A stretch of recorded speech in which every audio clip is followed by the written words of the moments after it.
प्रभु राम देव भगवान अल्लाह खुदा ईश आदि नाम एक ही शक्ति के हैं। वो कैसा है, कहां है, कैसे मिलता है, किसने देखा है? ये प्रश्नवाचक चिन्ह पूर्ण रूप से हटाने के लिए अवश्य सुनिए जगत गुरु तत्वदर्शी संत रामपाल जी महाराज के अमृत वचन, सर्व पवित्र धर्मों के पवित्र शास्त्रों के आधार पर। कमाई का पति मरावा दुख में माथा फोड़े थी, मेरे बेटे की तो खैर राखी नु हाथ तेरे तैं जोड़े। एक माई का पति मरावा दुख में माथा फोड़े थी, मेरे बेटे की तो खैर राखिए नो हाथ तेरे तैं जोड़े। उस दुखिया का एक बेटा बेटे पजन तोड़े थी, अपने पूत की खैर के ताही त्रिजयी धाम को दौड़े थी। उस दुखिया का एक बेटा बेटे बदन तोड़े, अपने पूत की खैर के ताही त्रिजयी धाम को दौड़े। उसके आगे वो भी खा लिया सती करी न टाल तने, सत्य पुरुष बुला दिया आप जन, कुछ ना सोची काल तने। भला मान चाहे बुरा मान एक ओछी चली चाल तने, सत्य पुरुष बुला दिया आप जन, कुछ ना सोची काल। एक तरफ तो कंस बनाया कृष्ण भगवान तुही, अपना स्वार्थ सिद्ध करने का ये बना दी चारों खान तुही। एक तरफ तो कंस बनाया कृष्ण भगवान तुही, अपना स्वार्थ सिद्ध करने का बनाई चारों खान। सतगुरु जी की मेर हुई जब हमने तेरी जान हुई, ये ओछी उपासना सारी ये छुट गई बुरे कर्मा से आने हुई। सतगुरु जी की मेर हुई जब हमने तेरी जान हुई, ओछी उपासना सारी छुटगी बुरे कर्मात आने। राम देवानंद धन मेरे सतगुरु उधार दिया रामपाल तन, सतपुरुष बुला दिया कुछ ना सोची काल तने। भला मान चाहे बुरा मान एक ओछी चली चाल तन, सत्य पुरुष बुला दिया आप सत्साही। अब काल को लाना देते हुए इस वाणी के माध्यम से सतगुरु कबीर साहब गरीबदास जी की वाणी के आधार पर ये आपको सुना। इसमें कहा गया है भला मान चाहे बुरा मान या ओछी चाली चाल तना, और सतपुरुष बुला दिया आप जना लिया कुछ ना सोची काल तना। सतपुरुष का कितना जिक्र भी नहीं छोड़ा, अपनी ही महिमा वेदों द्वारा, अपनी ही महिमा पुराणों के माध्यम से आप शिव पुराण को पढ़ के देखो। उसमें क्या लिखा है कि शिव से ब्रह्मा विष्णु शंकर इन तीनों की उत्पत्ति हुई। ब्रह्मा विष्णु और शंकर। अब हम शिव किसने समझे? भगवान शिव जी को यानी शंकर जी को। अब ये पूछन विचार करने की बात है कि शिवते और ब्रह्मा विष्णु और शंकर यह उत्पत्ति हुआ कैसे? यहां पर यह बात सारी सुलझ गई कि शिव कहते हैं शक्ति को,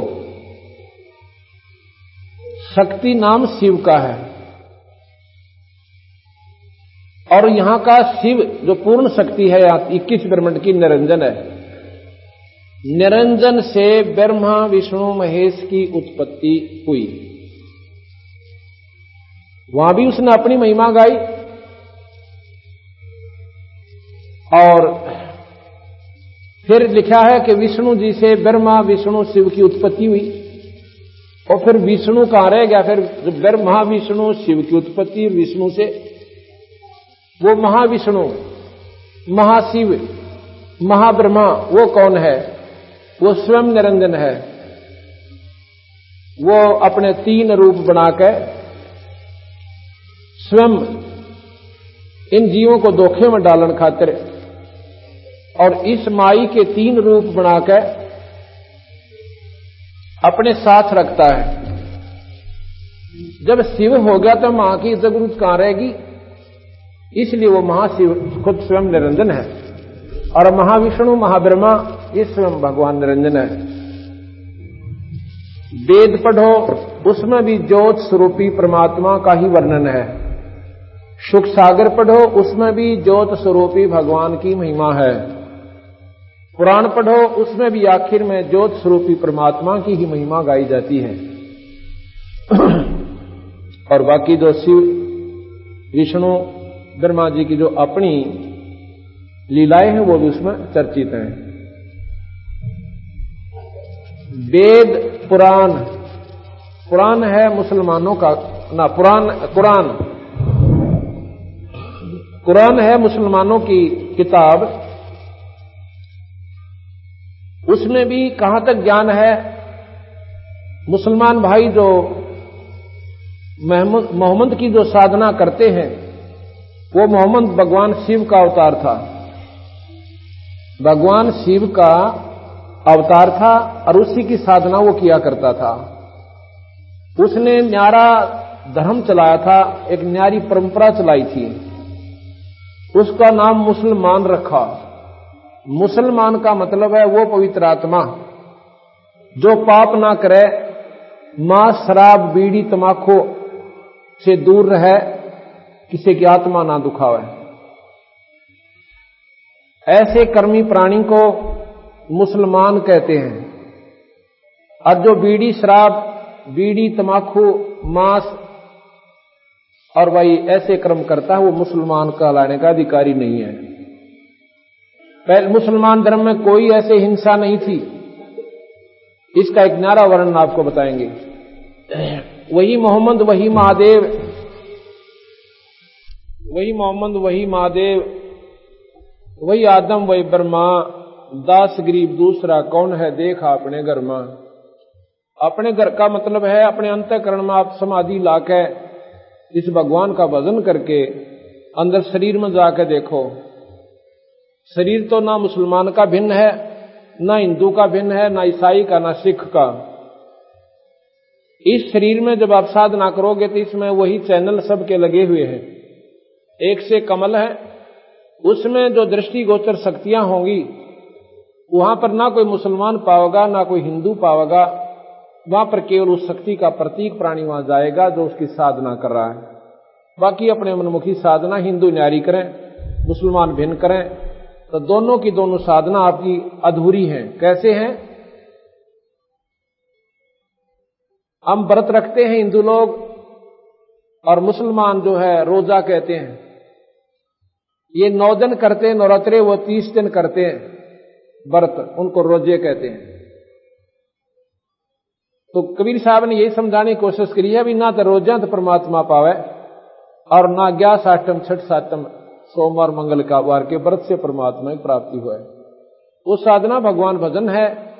अगर ब्रह्मा विष्णु महेश की साधना आप करते हो तो नाम की साधना कीजिए। और भगवान परमात्मा सत्पुरुष का पाना है तो वो भी उनके नुमाइंदे संत से नाम लीजिए, आपका बेड़ा पार होगा। तो इसमें यही बताया है कि वेद कतेब निराकार बतावें और साकार कहें पुराण तने, अपनी महिमा अब पे गाई, और ये जीव कहें भगवान तने। कबीर साहब उस दृष्टि से देखता है कि वेदों में भी निराकार शक्ति का ही वर्णन है। कतेब 4 कतेब हैं मुसलमानों की, हिंदुओं के 4 वेद हैं, बात वही मिलती जुलती है। वो उर्दू में, ये संस्कृत में, ज्यादा अंतर नहीं है।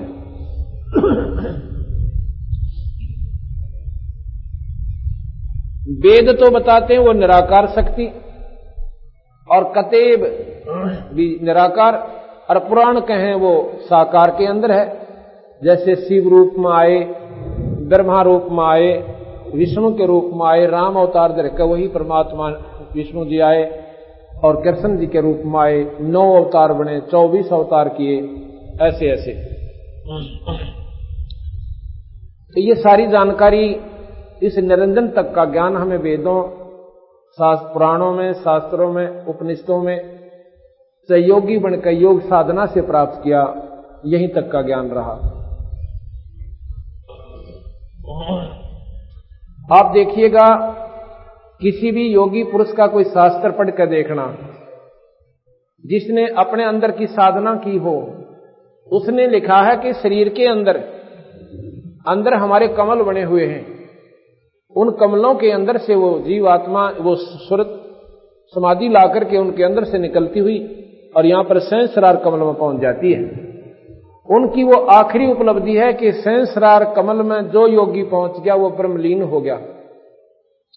गरीबदास जी महाराज कहते हैं सहस्रार कमल में निरंजन है, 1000 उसकी ज्योतियां हैं, 1000 कमल हैं।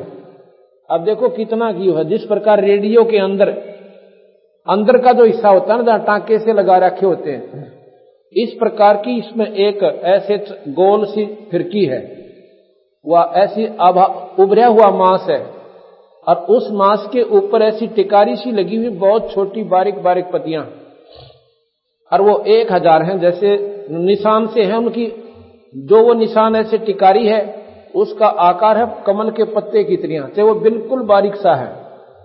उसका जब अंदर सूरज जाती है तो उसकी ऐसा आभास होता है जैसे कमल के पत्ते होते हैं, और ये भजन सुमन से ऐसे खिल जाते हैं। वो मांस के ऊपर वो चिपी हुई है, अंदर जो मांस है उसके ऊपर जो बनी हुई है, जैसे जीव है ऐसा ही वो अंदर सिस्टम है। ऊपर का हिसाब देखो जैसे कितना प्लेन है, ऐसे वो मांस उभरा हुआ है।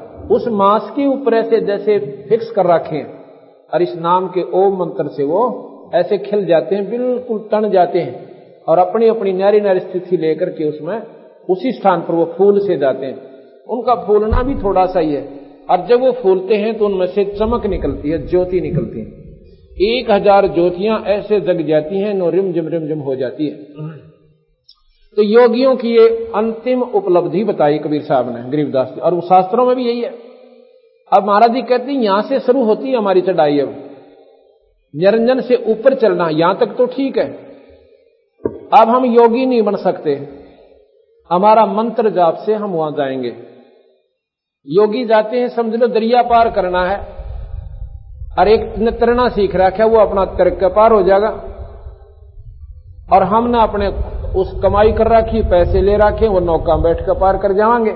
हमने पार होना है, हमारा आसान तरीका है ये राम नाम की कमाई करके हम उस दरिया को भवसागर में पार कर सकते हैं। कहां तक कर सकते हैं? आगे योगी नहीं जा सकते, तो तैरने वाला आगे काम नहीं कर सकता। वहां से फिर महाराज जी कहते हैं हमारा एक और मंत्र है, वो आपको जहाज रूप में बैठाएगा और आगे उठा करके अपने स्थान पर ले जाएगा। आगे वो तैरने वाले काम नहीं करें मरुस्थल में, तो योगी आगे नहीं जाते। वो कहते हैं बस हमारा अंतिम किनारा आ चुका है। इसलिए सतगुरु महाराज कहते हैं कि एक नाम हम बतावें, इसका जाप कीजिए, आपको सतलोक ले छोड़ दूंगा। तपत शिला पे भून का खावे, जीव किए गणे काल तने। अब ये आगे वाला जो नया पैरा है, इसमें बहुत गजब की बात लिखी है बंदी छोड़ने, और ये समझन की बात है। ऋषि मुनि सब करें तपस्या, हे भगवान हमें मोक्ष दिए। तपस्या करते हैं और मोक्ष का इंतजार करते हैं, तप करवा कर राज दे दिया, 184 में ठोक दिए। तप से राज राजमद मानम, जन्म तीसरे शुक्र सवानम। तप से इंद्र का राज भी मिल जाता है, इंद्र फिर गधे की जुन्नी में जाता है। तप से पृथ्वी मंडल का राज भी मिलता है, यही राजा फिर नरक को चला जाता है। ये उस तपस्या करने का फल मिला। और हम देख लें कि गांव के गोरे और कोई तपस्या कर रहा हो, सारा का सारा गांव और उसके चौगर जगह घूमने लाग जा महात्मा के, तो कमाल है। और बंदी छोड़ गरीबदास कबीर साहब कहते हैं तो डले डो है। आपकी दृष्टि से ये महात्मा होगा, पर इसका अंतिम जो फल होगा वो 0 होगा। 4 सिद्धियां आ जाएंगी और इन सदियों के बल पर आपको बेवकूफ बना जाएगा, आप भी नरक में और गिल्ला तुम्हारे को शास्त्रों में ले जाओगा। और जो आजकल के तपस्वी कैसे हो गए, लोग दिखावा ड्रामा, कैसे गांव के गोरे बैठेंगे। भाई महात्मा जो है 41 दिन तप करेगा, 41 दिन या 40 दिन जैसा भी उसने फिक्स कर लिया। कैसे तप करते हैं? 5 दोने लगाते हैं वो चारों तरफ। एक गांव में एक तपस्वी तपस्या कर रहा था, मैंने अपने सेवक द्वारा उसकी फिल्म बनवाई कि भी पता तो चल रहा है ये तपस्या का साधन कैसे किया है इन्होंने। उसमें क्या दिखा रखा है देखने को मिला। वो तपस्वी 5 दोने लगवाता है अलग अलग, इतनी इतनी दूरी पर, और उपलों के गोशों के। और फिर वो जब गोशों का धुआं बंद हो जाता उपलों का, ऐसे वो धंधकने लग जाते हैं, तब वो उनके बीच में बैठता है। उससे पहले और क्या प्रक्रिया करता है?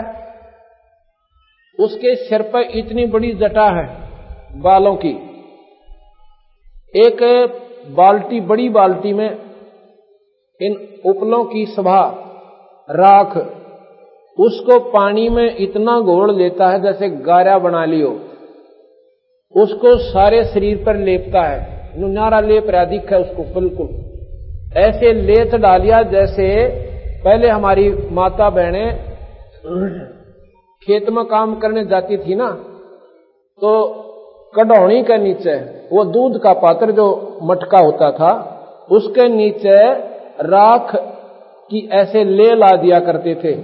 वो थोड़ी फालतू ला जाया करते कि आज शाम नवारी आवांगे, इतने वो क्या करती है वो राख, गिल्ली राख, उस आंच को धीरे धीरे धीरे धीरे अंदर प्रवेश करने देती है, एकदम नहीं जाने देती। इस प्रकार उसने वो सारे का मुंह पर, काना पर रीत सा बन गया, सारे शरीर पर। और फिर वो जटा खोल कर उस बाल्टी में दे दी, नो की नो सर करके, और फिर उसको नो करके कति गच बनाकर नो बांध करे नो धर ली ऊपर, ऐसे रख ली। और फिर वो दोनों के बीच में पहुंचा, इतने बार आग धंधक के यानी पूरी सुलग के और धीमी पड़ गई। अब क्या होता है कि जिस पर वो जो उपले गोसे होते हैं ना, ये राख ऐसी होती है ऊपर से एकदम फैड हो जाती है, राख बननी शुरू हो जाती है, और वो राख उस आंच ने दाबना शुरू कर देती है। आंच नहीं आने देती बाहर, वही राख उनके बाहरले हिस्से की उपलों की जो राख है उनको आगे से इतना दबा दे है कि उन उपलों की आंच बाहर नहीं आती, बहुत कम। आप करके देखो इसको। अच्छा, फिर वो बैठ गया जी भगत जी उसके बेचारे, और जब वो चला ना, और वो बोली बड़ी दुनिया बाण बेटी गांव की इकट्ठी हो रही, और सुल्फा पाड़ मेरे बैठे तो गुरदा उसका है, वो लागे उसकी जय बोलन, और वो बैठ गया बेचारा। और लड़कियां बेचारी बोली बाड़ी उसके परिक्रमा करती हैं, उसके गीत गावे महात्मा नूर जोगी नो फलाना नो। अब वो क्या करता है कि आध घंटे तक और 3 घंटे बैठता, वो आध घंटे तक तो वह राख जो पहले गीली करके लीप रखी थी वह आंच न ना जान दे। आध घंटे के बाद वो क्या करता है, ये ऊपर के बाल खोल लिए, वो नौका नो पूछड़ सा, और पाछे न डाल लिया। जोन से भी हिस्से में मान ले इस साइड में गर्मी लगी तो उस सर ने ऐसे घुमा दे पूछड़ से न, यहां वो सारे बाल और गारा नो ठोक लिया और जितने हिस्से में वो लाग गए वह गारा फिर गिली हो जाए, वो पहले राख लपेट रखी, कुछ इसमें पानी गिस कर रखा।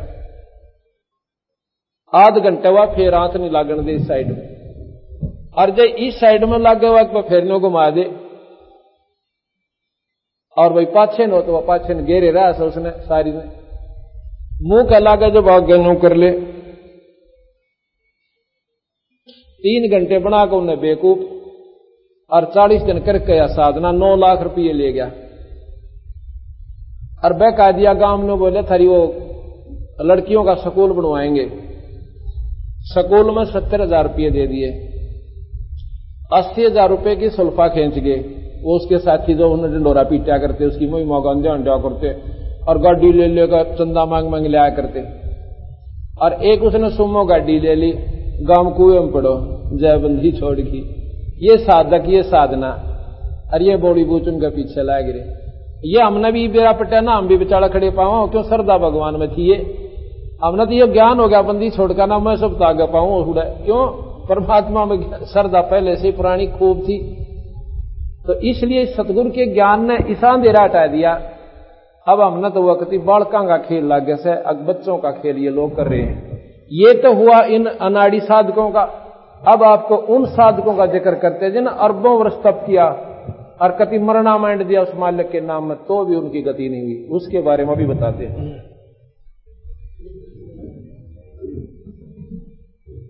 गरीबदास महाराज की वाणी है,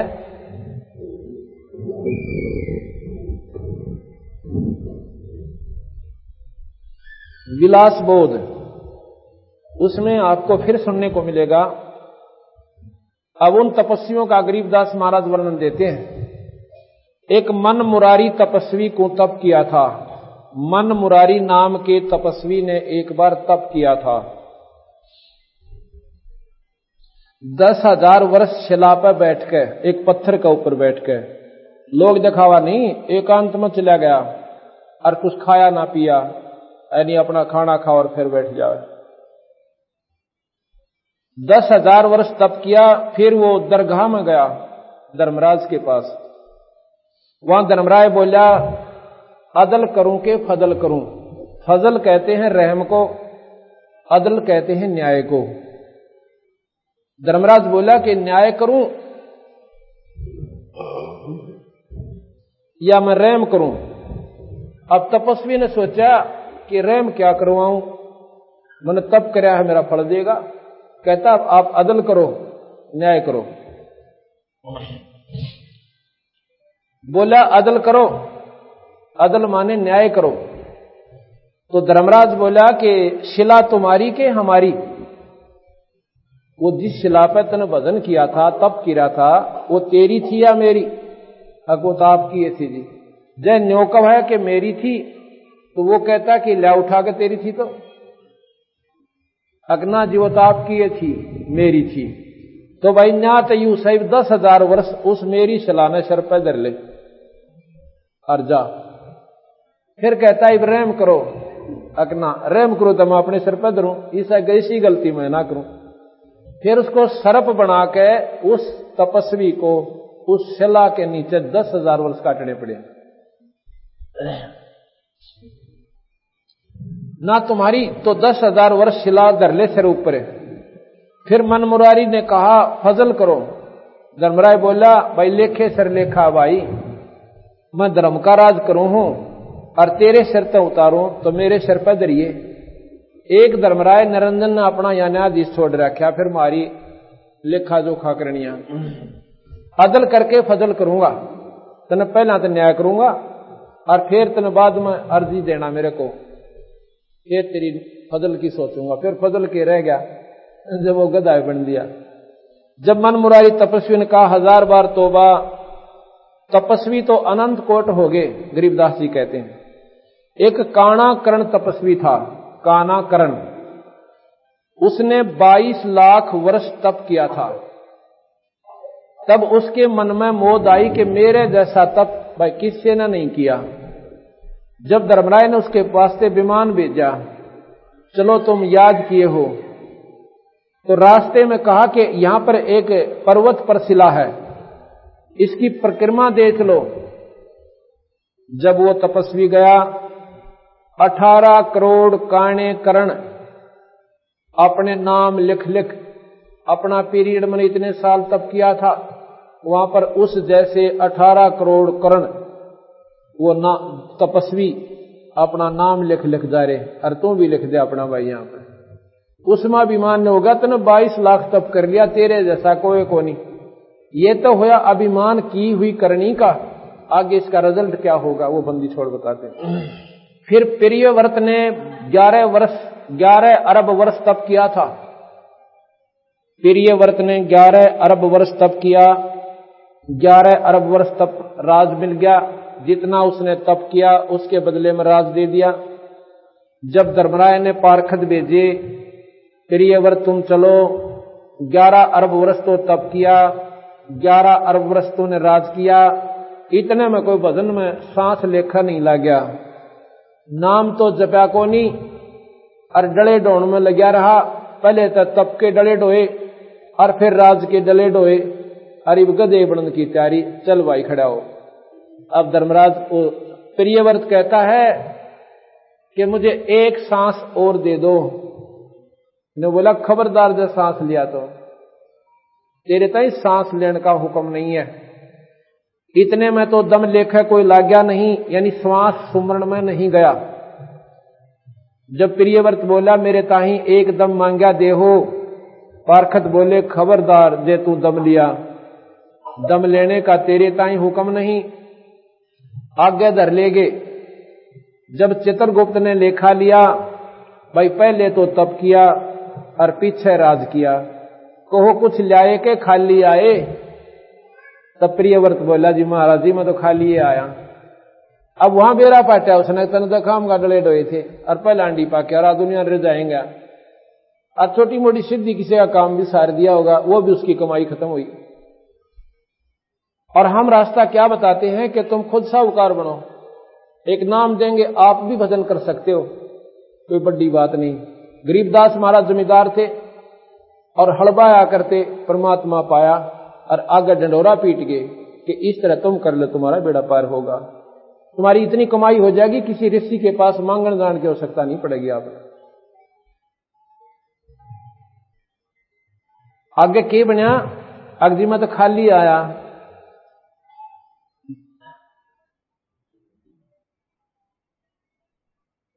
खाली आए। जब प्रियव्रत बोला महाराज जी खाली ही आए। जब धर्मराय बोला करो इसका मुंह काला। जब प्रियव्रत बोला महाराज जी मेरा मुंह काला क्यों कीजिए है, धर्मराय बोला बंदगी वास्ते भेजा था, बंदगी क्यों करी नाही, भजन करने खातिर मनुष्य शरीर दिया था, ये उल्टे काम खातिर नहीं था। प्रियव्रत बोला तकसीर हुई। फिर कहते हैं मार्कंडे ऋषि गोसाई ने तप किया 10,000 वर्ष पद्म आसन। तब इंद्र ने उर्वशी भेजी ठगने ताई। उर्वशी ने ऐसा रूप धरा, विशाल लोचनी चंद्र बदनी 36 बाजे लेकर आई। श्रवण तो राग मोहे, यानी गाने इतने बढ़िया गाए आदमी सबका लट्टू हो जा। श्रवण कहे कान्ना ने, श्रवण तो राग मोहे और लोचन तो रूप मोहे, यानी सुंदर रूप बना के आई। नासिका तो सुगंध मोहे, इतनी बढ़िया मकरंद वहां पर छोड़ दी। ऐसी अपनी सिद्धि के द्वारा वातावरण इतना रमणीक बना दिया। रसना रसाल मोहे, एक मस्तक ऐसा विशाल धरा मत्थे में, मस्तक में ऐसा लाल विशाल धरा। अद सातों पुर चमत्कार में दर्शे, दांता पे हीरे की हीरंबर कणी जड़ी, शीश फूल की शोभा क्या कहूं, एक एक मुक्ता हल ऐसा जड़ा जिसमें चारों मुक्ति और बैकुंठ बासे। कांचों की मोतियां के लहरिए लागे, जैसे घटा में दामनी यानी बिजली चमके। ऐसा गुलाब मुलागिर लाया, 12 योजन मकरंद उठे। गुलाब लाया इतनी दूर तक उसकी सुगंध जावे। उस बनखंड के तपस्वी तो पतंग की जो जल मरे, एक एक पायल ऐसी बाजे सातों पुर मोहित हो जाए। उस बनखंड के तपस्वियों का बीज नाश किया। मानसरोवर भूमि ईशान कोट उर्वशी उतरी, मार्कंडे गुसाई के मारने ताही साज धर के एक सेंसर नाच नाची किरा कह डाल के डांस करे उसने। मार्कंडे गुसाई नहीं मुस्काए, तब खिसियानी होकर कमर का नाड़ा तोड़ गिरा। तब मार्कंडे गुसाई बोले, हे बेटी, हे बहन, हे माई, तुम हमारे क्यों आई? उर्वशी कहे, हे मार्कंडे गुसाई, तुम्हारी योग समाधि कहाँ है?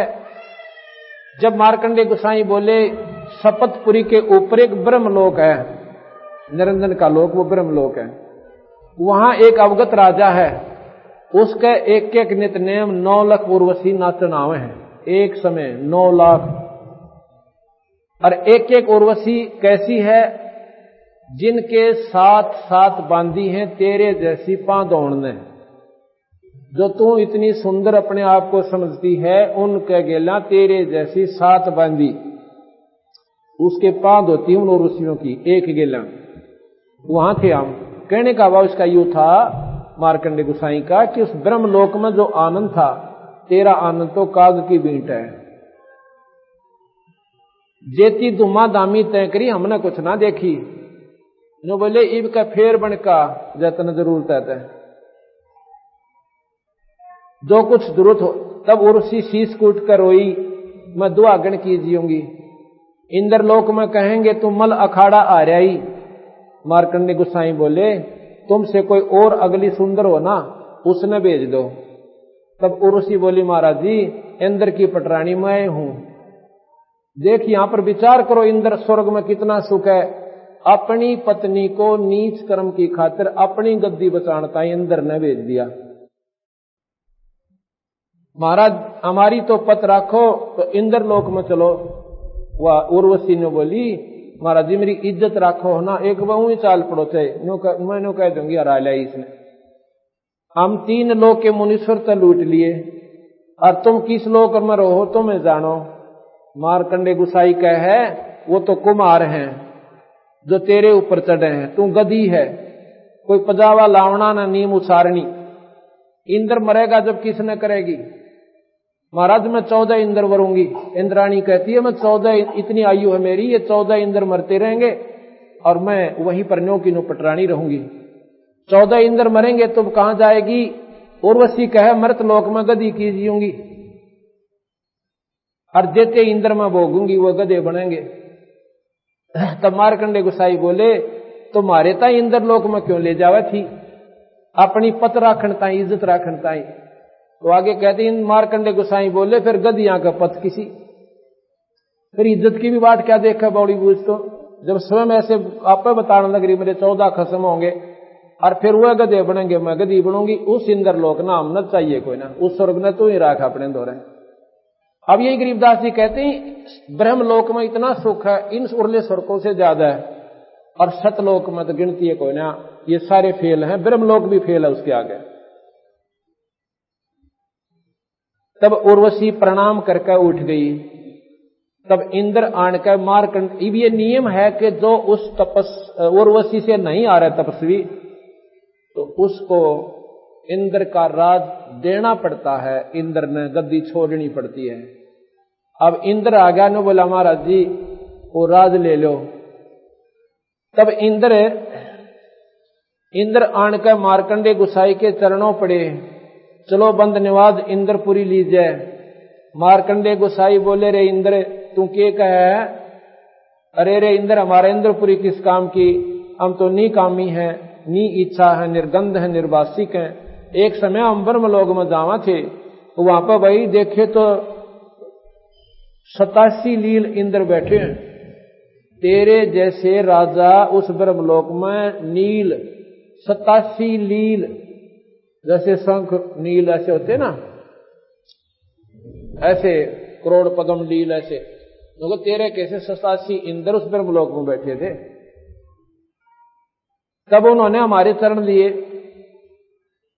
तेरी गद्दी ने के चाटू, तेरे जैसे तो मुझे नमस्कार करते हैं वहां पर।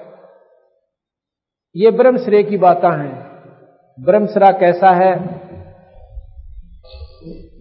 अज असंख्य कोष में शैल है, सो तुम्हारी इंद्रपुरी काग की बीट है। यो पटरा देकर मार्कंडे गुसाई ने इंद्र समझाया, और जय जाने तो इंद्र पदवी का संकल्प लो और लख 84 की खाल तो छुटवाऊं तेरे ताई। मार्कंडेय ने बोला भाई तो इस इंद्रपुरी ने छोड़ दे आज तक और दे किसे ताई और तेरे को ब्रह्मलोक में ले चलता हूं। अब वही बात से भाई यहां थोड़ा सा सुख हो जाओ, कतई नहीं छूटे। कोई सल्फाई पीवे है तो उसने आनंद मान रहा है, दारू पीता है वो लत छूटे ना, नाम लेना चावस आदमी पर वो श्याम ने साथी याद आ जाओ बोतल लाड़े ओ ना छूटे, इससे गधा बनना मंजूर पर वह बुराई ना छूटे। और इंद्र राज ने छोड़ा क्यों कर के बोला, इंद्र बोला महाराज जी ईब तो मौज मारने दो फिर देखाएंगे, फिर टट्टू देखा गधा बने पाचे। अब पीछा छुटवाने का समय तो अब है, छोड़ी सड़ंगे ने यानी सारा जो खाम खा का चक्कर पा रखा। इब सुख ने अगर विवरण करे तो फिर इसका भाव ही बदल जाता है इंसान का, जब थोड़ी सी समझ से काम ले लेता है।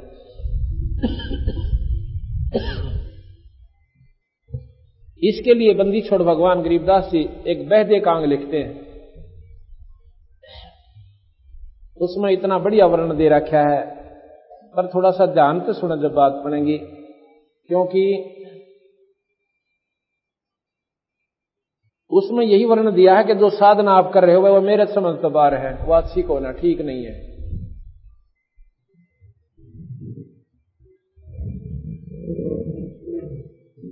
कैसे है?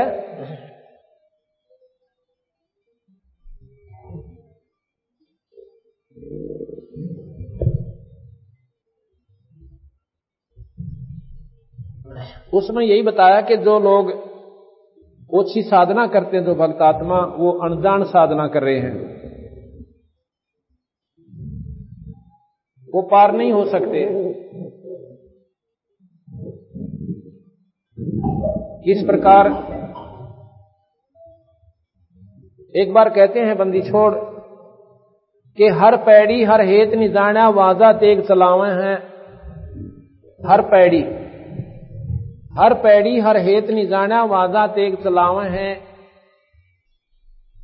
एक समय की बात है, एक कुंभ का मेला हो गया। आज से लगभग 325 वर्ष पहले की बात है। उस समय कुंभ का मेला हुआ था और कुंभ के मेले में ये महात्मा लोग हरिद्वार में इकट्ठे हो गए, बहुत गणे।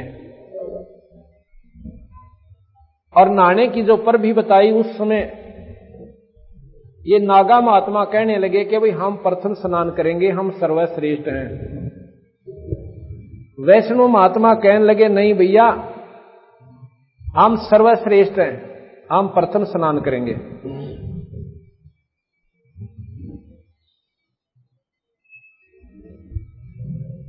तो वो नागा कहने लगे नहीं हम प्रथम स्नान करेंगे और हम सर्वश्रेष्ठ हैं।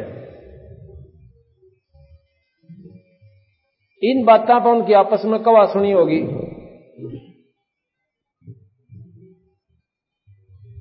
कवा सुनी होगी तो पहले तो वह मुक्का हुए वो महात्मा, उसने उसके जाड़ पर मारा, उसने उसका ओठ फोड़ दिया और भाई फिर डले लाग गए चालन। फिर नौके त्रिशूल काट लिए, तलवार निकाल ले। वहां पर 25,000 व्यक्ति, 25,000 वो महात्मा आपस में लड़कर मर गए और गंगा के पानी को लाल कर दिया। अब गरीबदास जी महाराज जी ने कही भी न महात्मा को है, ये तो पशुओं से भी बुंडा कर्म किया इन्होंने। अब स्नान करना था, एक बुद्धिजीवी आदमी, वो भी कोई नहाता हो ना पैड़ी पे, और वो आके नो कहला भाई थोड़ा सा नौन सी हो इधर हो ले, वो भी राह दे देगा, गाजा भाई नहा ले। इतना सद्भावना होती है। और जिन महात्मा का उन्होंने इतना अनर्थ कर दिया, तो महाराज कहते हैं जब वो महात्मा होते ना, अब महात्मा तो हाथ भी नहीं उठा सकता किसी की तरफ और कीड़ी भी ना मार सकता, और वो आपस में पालियां की तरियां कटका मर गए, बौड़ी बूचा की तरियां। पशु भी बढ़िया उनते हैं। तो महाराज जी कैसे, तो यहां क्या बताया, तीर तुपक तलवार कटारी जमदड़ जोर बदावे हैं, हर पैड़ी हर हेत न जाना वहां जा तेग चलावे हैं। जो भी बैदा है, बैदा कहें अनावश्यक बातें हैं जो ये अपने आप कर रहे हैं ना मनमुखी साधने, ये ठीक नहीं है। तीर तुपक तलवार कटारी जमदड़ जोर बदावे हैं। हर पैड़ी हर हेत नि जाना वहां जा तेग चलावे हैं। परमात्मा का प्यार तक गए भूल, हर की पैड़ियां पहनोगे लठ बजान लाएंगे। कहां भाव रहा तुम्हारे अंदर भगवान का? काटे शीश नहीं दल करुणा और वह जग में साध कमावे है। शर काटे दया नहीं और उन दुनिया साधु के अधिकारी को ना भाई होता है। ये तो बड़ा तुमने बेवकूफ बना रहे हैं। काटे शीश नहीं दिल करुणा जग में साध कहावे हैं। और जो नर उनके दर्शन जावे उन भी नरक ले जावे हैं। जब उनमें स्वयं इतनी मुंडी आग भरी पड़ी अब वो साधका न किए देंगे, यह समझ में नहीं आई। जब स्वयं आचरण इतना गंदा उन लोगों का तो बेचारे वो भोली भाली आत्मा उनने की आरती तारे ना कुछ लेना ना देना। संपट चलाकू साहेब कहते चेतन चार सार चलावे हैं। अंधा जगत पुजारी जाका फिर दुनिया को बनवावे। या दुनिया का राजी होती है फिर जाएंगे पुजारी जी दो रहे, वो मूर्ति पूजा बता देगा। अब इस पत्थर में मूर्ति में भगवान है, इसका ऊपर जल चढ़ा दो और पता से चढ़ाओ के मैं पैसे दो, आपकी मौत कितने दर दो। अब ये विचार कीजिए, परमात्मा उस मूर्ति में नहीं है। अगर ये सच्चाई बतावे हैं तो स्वीकार नहीं होती, जैसे परसों मैंने बताया था, क्योंकि नई संगत आती हर बार में। और हमारा उद्देश्य है कि यो अंधेरा जो अज्ञानता का कर रखा है ये थोड़ा हट जावे। और हटेगा जब अंतःकरण में यह बात पक्की जच जाएगी कि आप झूठ से, वैसे कहने तो नहीं छूटती है बीमारी, ये तो छूट की बीमारी है, देखा देखी लागे। जैसे बच्चे की फर्स्ट क्लास की बुक है, उसमें आम का चित्र है और आ का आम। ये तो ज्ञान हुआ कि आम क्या होता है कि फलों का राजा है, मीठा है, बड़ा आनंद आता है। और बच्चे का मुंह पानी भरा हुआ, आम तो खाओ फिर इतना बढ़िया, इसमें मीठा है तो। अब जब उसका आम खाने में दिल करे और कायदा खोल कर बैठ जाओ, पहली की क्लास का पहली किताब, उसमें करें जाओ आ का आम, आम की आरती तार ले, लेकिन वो आम स्वाद नहीं देगा, वो खाया नहीं जा सकता क्योंकि वो चित्र है, आम नहीं है। इसी प्रकार हमारे पूर्वज अनजान होते थे, अनपढ़ होते थे, और पहले साधक जो पंडित होते थे, बड़े विद्वान होते थे, वो भगवान की साधना विधि से करते थे, ऐसे नहीं करते थे जो से अब गलत रास्ता बता दिया। अब वो बुढ़े जो अनपढ़ आदमी जाकर पूछता महाराज जी भगवान कैसा होता है, एक न बतावे दो न बतावे, भाई 4 भुजा होती हैं, एक हाथ में कमल है, एक में फूल है, एक में न्यूस है, गदास है। उन्हें वह चित्र बना दिया एक माटी का। कोई पूछे नो कह दे ईसा हो सब भाई, ये मूर्ति देख ले, ऐसा भगवान होता है, लेकिन पावगा विदित है। अब उनके पूर्वज आए, उन पंडितों के, उन मूर्ति धर ली। अब हमारा पिताजी जो था मूर्ति ने भगवान दिखाया करता, ईब उसकी आरती तारन लागे, उस मूर्ति पर पानी डालना। वो तो पूजा श्रद्धा की खातिर करते थे, अपने इष्ट की मूर्ति देखा नमन कर लिया, श्रद्धा बन गई। और उससे मुक्ति को ना कुछ भी लाभ नहीं, सिर्फ अपना भावना बनी रहेगी। ठीक है, उस मूर्ति को देखते उसके गुण याद आते हैं। जैसे आम देखते हैं, आम के गुणों का बेरा पाट है, लेकिन उसमें आम नहीं है। तो इस प्रकार जब हमने आम चाहिए तो 20 रुपये गोज में गाल है और मंडी में जावे आम करे तो कोई बताओगा वो दरे भाई, और उस बेचने वाले से कह ले भाई कैसे देता है, इतने रुपये किलो, अब जितने लेने उसके पैसे दे, आम खा ले। कायदे में आम तो लाख वर्ष देख ले कतई नहीं मिला। इसी प्रकार परमात्मा मंदिर में नहीं है, उस मूर्ति ने 100 बार देखा हो, अर्जन में 3-3 बार आरती तारा हो, आम परमात्मा तो मिला कोई नहीं। परमात्मा संतों के पास जाओ, राम नाम देंगे, उसकी कमाई करो, उस धन ने लेकर फिर जाओ भगवान की मंडी में, और वहां फिर आपको वो गुण मिलेंगे, वो सुख होगा। उस नाम की कमाई के प्रतिफल में उस परमात्मा के गुण आपको वो लाभ देना शुरू करेंगे। कैसे गुण होते हैं? अंधे ने आंख दे भगवान, लंगड़े ने टांग दे दे, बांध ने पुत्र देवे, निर्धन को धनवान बना दे। ये जब काम करेगा जब आप उस प्रकार उसकी कमाई करके और वो उसका लाभ उठाओगे। वैसे को ना जब मूर्ति पर पानी चढ़ा तो भगवान मेरा इससे बढ़िया साधना कोई भी को नहीं। और अपने घर बना ले एक और रोज उस पर पानी एक मटका दर्जा सुराख करके आकर फिर भर दे। ये गलत साधना बना रखी है आप लोगों ने। आपने साधना विधि से करनी पड़ेगी और जब आपका छुटकारा होगा। इस प्रकार आपने तपस्वियों का तो सुन लिया कि तपस्या कैसे होती है और इसका कैसे लाभ इस प्राणी को होता है। आगे फिर बताया, इसमें लिखा है कि तप करवा के राज दे दिया 84 में ठोक दिए। एक गलत धारणा, गलत साधना इस काल निरंजन ने, ज्योत निरंजन ने और हमारे ऊपर डाल रखी है।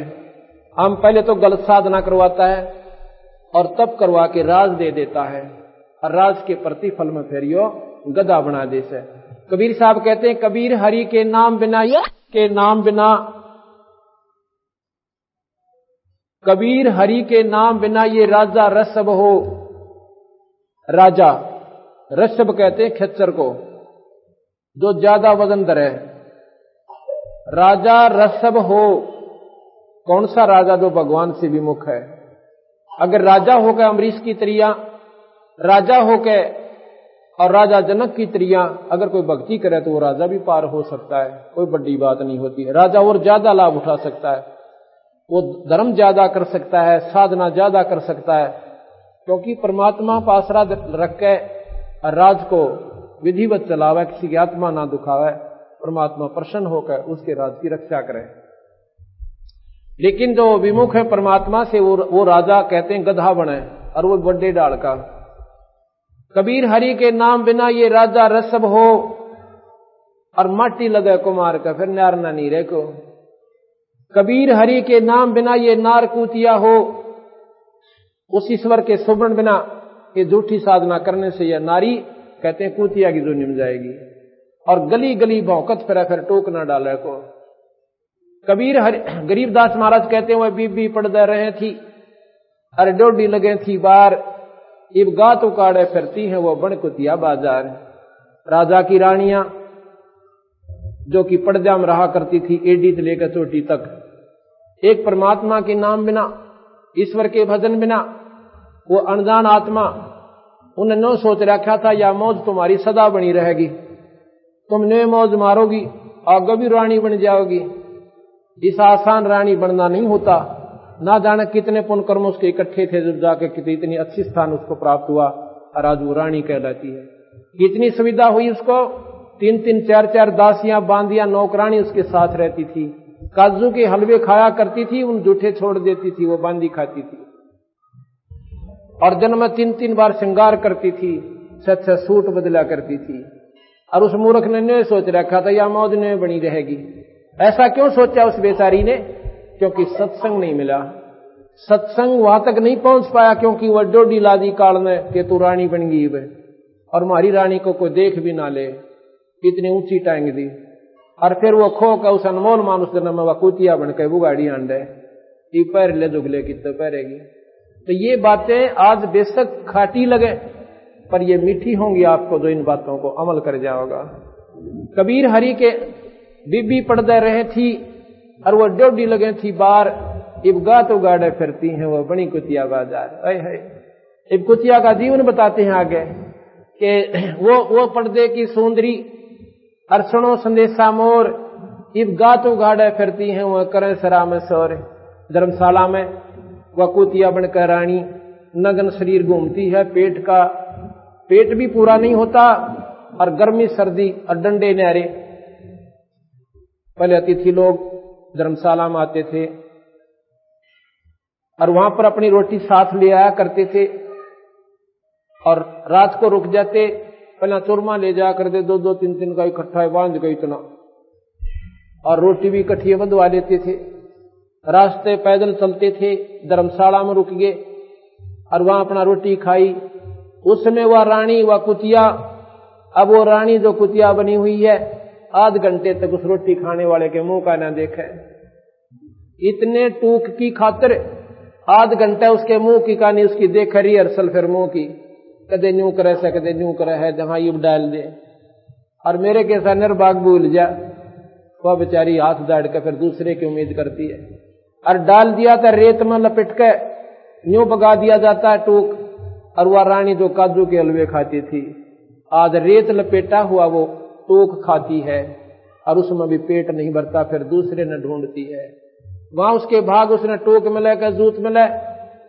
उसके बाद महाराज कहते हैं कि नक बेसर नक पर बनी वो पैर थी हार हमेल, और वह सुंदरी से कुतिया बनी सुन साहिब के खेल। एक छोटे से काम में ना आप काम भी करते रहो और परमात्मा ना भूलो, आपको मनुष्य शरीर मिला और फिर भक्ति मिला, अच्छी जगह आपका जन्म हो। आगे इस काल में के गरगाले 5 तत्व की कैद बना के और इसके अंदर रोक दिए। या कैद है हमारी ये 5 तत्व का पुतला, कितना बढ़िया लागे। इसकी व्याख्या करें ना यूं क्या चीज है, तो इतनी घटिया वस्तु ये शरीर है हमारा, इससे घटिया कोई चीज नहीं पृथ्वी पर। लेकिन ये बढ़िया क्यों है, इससे हम परमात्मा पा सकते हैं, इसलिए इस तो बढ़िया कोई वस्तु भी नहीं बताई। अगर राम का नाम नहीं लिया तो फिर इस जैसी घटिया चीज नहीं। तो क्यों है, कहते हैं पशु के चाम की जूती बन जा और नौबत और नगारा, और नर देही कछु काम ना हो जड़ बुझ हो जा छारा। इससे तो कितने जोगी भी कोई ना, पशु के चाम की जूती बन जा फिर वो सेवा मिले। भाई महात्मा भी पैर उस चाम को, मरने के बाद चाम आपसे मारकर जो बनाई जाती है जूती वो हानिकारक है, वो पाप है। स्वयं मर जाते थे पशु, उनकी जूती बनती थी। उस चाम को संत पहनते और संतों की रक्षा करते उसके चाम की जूती, तो उस पशु को भी लाभ मिलता। और इस न मेरे पास कोई सेवा है कोई ना, इसकी 2 मुट्ठी राख हो जाएगी और गधे लोचा करेंगे इसके ऊपर से राष्ट्रपति हो यहाँ पे। इस राम ने बिना, राम भगवान के भजन बिना जीव का कति छुटकारा नहीं है। इस काल में क्या किया है कि 5 तत्व की कैद बना के इसके अंदर रोक दिए और मोह ममता की बेड़ी लाकर जड़ कर्म जगड़े में तोक दिए। ये मोह ममता की बेड़ी लाकर देखो, आज हमने बेटा बेटी बाण भाई कितने प्यारे लगे और घर जायदाद, एक पल भी इनसे दूर नहीं हो सकते। और कल को मर जावे कितनी दूर से ले जावांगे, सोपन भी ना हो इनके, कितने गधे बनकर घूमते फिरांगे।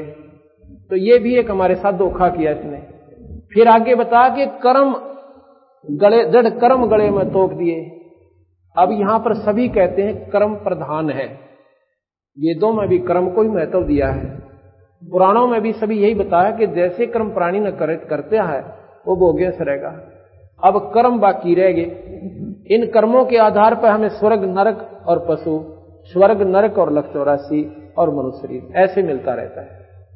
ये कर्म और निरंजन न्यारे हमारे ऊपर छोड़ दिए, हमारे अपने स्वार्थवश बच्चे पैदा करवाता है और समय में हमारे बच्चा ने आप और हमें भी खा जाता है। ये विचार करने की बात है। ऐसे ऐसे परिवार हमें मिलते हैं जिनके 4 लड़के थे। एक पंडित जी मिला मुझे यूपी का, वहां मैं सत्संग कर रहा था एक गांव में।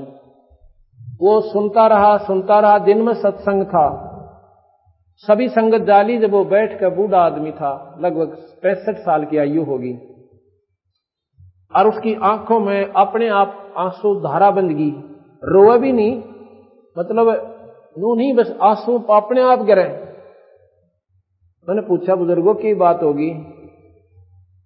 नो बोला जी नो की नो बात से, जो आप, मैंने यही प्रकरण दे रखा था काल का उस दिन। नो बोला जी कति नो की नो बात से, मेरे 4 लड़के थे, लड़के हुए जब मैं फूला नहीं समाया। क्यों, आज से 40 साल पहले लड़का हो जाना जब 23 होया करता, कति लड़के की ताज भी मैं तो हम ज्यादा है जैसे, पर अज्ञानता के कारण लड़का और लड़की कोई भिन्न नहीं है। ये तो अपनी बनाई हुई अपनी कल्पना से हमारी समाज को देखा देखी। तो वहां पर क्या हुआ, जो बोला जी मेरे 4 लड़के थे और 1 लड़की, 4 लड़के 2 साल के अंदर खत्म हो गए। 6 माही पूरी नहीं होने दे दूसरे की, इतना मर ले। कोई एक्सीडेंट में किसी ने सांप लड़ गया, और को सुसाइड कर गया। 4 साल में मेरे या लड़की का एक 2 ताले रहा छोटा सा, 2-1 साल का, न्यू बोला 2 भजन तोड़ू से। अब बताओ, अब इस काल ने के जुल्म कर रखा। पहला तो फूला नहीं समाया कि मेरा ब्याह हो गया, मेरे बालक हो गए, और वो सारे फिर उल्टे ले लिए। अब बता क्यों कर टाइम पास करे ये प्राणी। गरीबदास महाराज कहते हैं धोखा काल में थारी गल खूब कर रखा भाई। मेरी शरण में आके देखो बंदी छोड़, कहते हैं सतपुरुष, कि तुम्हें या तो सुख दो, आपकी रक्षा करो, आपके बच्चों की रक्षा करो, आपके दुख दूर करो, और फिर सतलोक ले जाओ। ये साहेब का नाम लेने के बाद काल निष्क्रिय हो जाता है। जैसे फणपति मंत्र सुन राखे फण सकोर, ऐसे बीरा काल मेरे मंत्र तयू काल लवे मुंह मोड़। जैसे नाग ऐसे डोरा ठा रखा हो फण, और गारुड़ एक मंत्र बोल देता है, उस मंत्र का ऐसा प्रभाव उस पर पड़ता है कि उस फण को वैसे कर लेता है, वो डस नहीं सकता।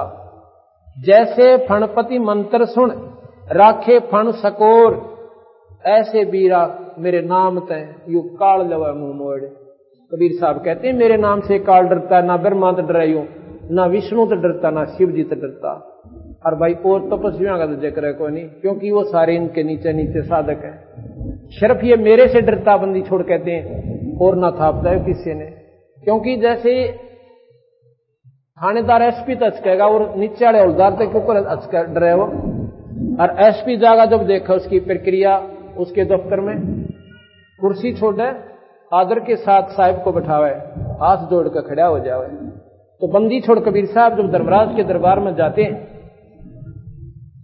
धर्मराज के दरबार में जब कबीर साहब गरीबदास जी को लेकर जाते हैं, धर्मराज ने हाथ जोड़ के कुर्सी छोड़ के और साहिब को कहा आप यहां बैठो महाराज जी। कबीर साहब कहते हैं भाई बात सुन ले धर्मराज। कहा महाराज जी, ये धर्मराज जिसने निरंजन ने यहां पर धर्मराज छोड़ रखा, लेखा जोखा करने वाला, जिसको ब्रह्मा विष्णु महेश भी चैलेंज नहीं कर सकते। कबीर साहब ने लिखा अचला के अंग में, कल सुनाएंगे आपको अचला का अंग। धर्मराय दरबार में देई कबीर तलाक, मेरे भूले चूके हंस को तुम पकड़ो मत कजाक, कि मेरे हंस को खबरदार जतन छेड़ दिया था, ना उसका लेखा जोखा लेना। बोले पुरुष कबीर से धर्मराय कर जोड़, और तेरे हंस न छेड़ू को ना, हमने 2 ही लाख करोड़। ये बोले महाराज जी आपके हंस ने मैं नहीं छेड़ूंगा, और आपके का आप ही जिम्मेवार हो गया, आप कितने ले जाओ उसको, हम नहीं छेड़ेंगे। आगे फिर बताया कि महाराज जी जैसे इसने पीछे कर्म कर लिए, जैसे नाम आपका लिया 40 साल की आयु में, और पिछले वो कर्म इसके बकाया है, वो तो इसने भोगने पड़ते होंगे, अगर नहीं वो भी नहीं भोगेंगे। अगर मेरी शरण में आके ये प्राणी विधिवत लगा रहा, कर्म भ्रम ब्रह्मंड के ये पल में कर हूं नेश, इनको मैं काट दूंगा जैसे राष्ट्रपति फांसी की सजा को, और अपने आप उस पर कोई टोकने वाला नहीं, उसने न्यो कहने वाला नहीं जी आपने गलत कर दिया। वो प्रथम नागरिक है यहाँ का, पूर्ण शक्ति पराशक्ति है। इस प्रकार कहते कर्म ब्रह्म ब्रह्मंड के मैं पल में कर हूं नेश, और जिन हमारी 2 ही दी सो करो हमारे पेश। जिसने मेरा नाम ले रखा है और वो कह दे जी मैं तो कबीर हंस हूं, तो मेरे पास भेज देना, आपके पास नहीं रखना। आशा महाराज जी जैसे आप कहोगे ऐसे कर, कल आपको इसको पूर्ण जानकारी देंगे। एक माई का पति मरा, वह दुख में माथा फोड़े थी। जैसे मैंने ऐसी ऐसी कई बहन मिली हमारे को, जो बोले जी एक ही पुत्र था, पति पहले मर गया था उसका पिता, और वो लड़का भी गया। अरीब में मैं जानू सो कि मन कितनी रो रो का आंख भी सुजा ली, आंखों का पानी भी बंद हो गया आना, पर अंदर की कसक खत्म नहीं होती। अब वो बेचारी अपने की तरह से आस लगाए बैठी थी कि बेटा चाहना होगा, ब्याहूंगी, बहू आओगी, अब फिर मेरा पोते होंगे, खिलाऊंगी। और काल ने ऐसा धोखा कर दिया कि वहां तक पहुंचने भी ना दिया उसको। अब आप देखते हो एक्सीडेंट में रोज सुने गनखरी बार, कई बार ऐसा आता है कि एक ही परिवार के सदस्य 2-2, 3-3 एक ही एक्सीडेंट में खत्म हो जाते हैं। एक समय हम पंजाब में गए हुए थे, वहां एक भक्त ने ऐसे ही ये सत्संग सुनकर उसने बताया महाराज जी सही बात है, कर्म इन इंसान कतई नहीं मानता। हमने अपने रिश्तेदार को कहा था कि कल एतवार है दूसरा, हम सत्संग करने जाते थे, कि आप रात आज डट जाओ, शनिवार का दिन था, कल महाराज जी आऊंगे, आप सत्संग सुनना, और 12 बजे समापन हो जाता है दिन में, 2 घंटे करेंगे। आपने बोला चंडीगढ़ जाना, मैं रुक नहीं सकता। क्यों? क्योंकि एतवार को 1 बजे 2 बजे जैसा भी समय बताया कि मेरे ऐसी पार्टी आओगी, मैंने लाखों का नुकसान हो जाएगा, ना गया तो वो बोला टेलीफोन कर देंगे, उनको इंतजार कर लेंगे, 2 घंटे की बात होगी। अगर नहीं ऐसी बात आपको नहीं मालूम ना, आपने हमारे मार्ग का क्या मालूम है, ये बिजनेस का मामला होता है ना। मान्या जी, एक बूढ़ा मर गया था वहां पर, उसकी मुंह कान आए हुए थे, जैसे कहते हैं ना, उसके पीछे आए हुए थे। 5 सदस्य थे, 3 बालक थे और 2 मियां बीबी। स्वयं चला रहा था गाड़ी को। अंबाला के पास एक ट्रक खड़ा था बजरी का भरा हुआ, और जैक ला रखा था, अंधेरे में दिखा को ना, देर सी होगी शाम ने और शनिवार को, और उसके नीचे जाकर वह मारुति कार बढ़ गई, और जैक हट गया आशी स्पीड से, और वो बजरी और दोनों पहिए काट रखे, उसके कोई हब टूट रहे थे जैसा भी था, और वो ट्रक ने ओकाने मारुति पर गिर गया। 5 के 5 वहीं खत्म। अब भाई उस के तो वो बेचारा का वो पार्टी काम आई, और के वो कोठी साथ ले गए। दोगड़ी भगवान में श्रद्धा बनी को ना, और आगे की फिर बता रखी कि 84 में जागा गधा बनेगा। इसका बेराय को नहीं। इसलिए कहते हैं उस विधवा का, उस माई का पति मरा, एक माई का पति मरा हुआ दुख में माथा फोड़े थी, मेरे बेटे की तो खैर राखिए नो आज तेरे तंजोड़ थी। अब बता काल का गा जोड़ा रिसर खाने हम बता कब तक माफ करेगा यो। आगे की बताया कि उस दुखिया का एक बेटा बेटे पैदन तोड़े थी, और मेरे पुत्र की तो खैर राखिए नो तेरे देव धाम को दौड़े थी।